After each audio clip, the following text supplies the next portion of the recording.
Hello everyone, my name is Nicola and I'm a nurse practitioner with the Hepatitis Foundation New Zealand, as well as nurse practitioner for hepatology at my local hospital. I'm going to talk to you today about what's new in hepatitis B in Aotearoa. But first, a quick review of hepatitis B in New Zealand. This world map shows the international prevalence of hepatitis B infection.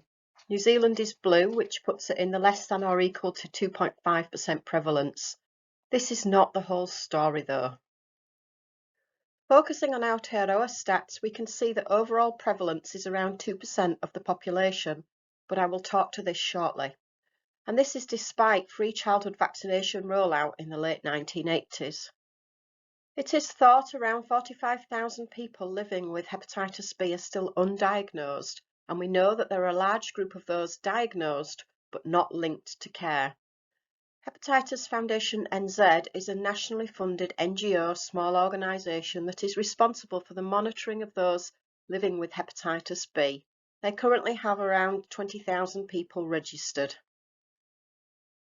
So what does the treatment cascade look like? It looks like a lot more work is still to be done. In 2022, it was thought only around 6% of those living with hepatitis B were on treatment. I think this will have increased slightly in the last couple of years, but still has a significant way to go. The simplification of treatment guidelines is absolutely key to this. I mentioned earlier when talking about the 2% prevalence rate for Aotearoa that this wasn't the whole picture. If you look more closely at the statistics, we see that the disease burden is not felt equally, and we have key groups shouldering the bulk of this condition.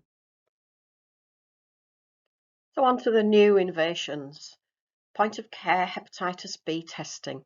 These are very much like hepatitis C point of care testing, however, they have an important point of difference.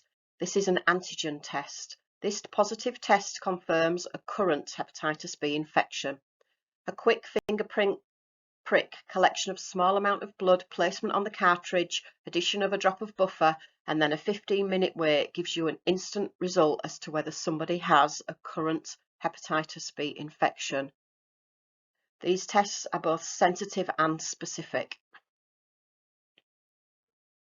Like most point-of-care tests, we have the ability to do the tests, but we are lacking ideal reporting techniques, and this can mean duplication. This is an ongoing piece of work and is not particular to hepatitis B tests. However, on the whole, the positives definitely outweigh the challenges.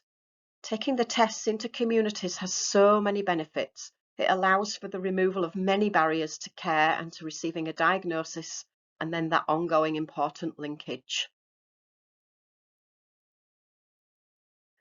These pictures are shared with permission and sum up the reason for sharing this innovation in hepatitis B care. Lucy, who's pictured on the right, and the middle woman with the blue gloves on, is Hepatitis Foundation Maori Engagement Coordinator, and she's able to take these tests along with her to all her engagement activities, no matter how remote and how small. Thank you for taking time out of your day to listen to this presentation, which highlights just a small aspect of chronic hepatitis B care. I would like to acknowledge those living with chronic hepatitis B who share their stories and inspire us every day, as well as acknowledging Lucy, whose work I showcased today. Enjoy the rest of the conference.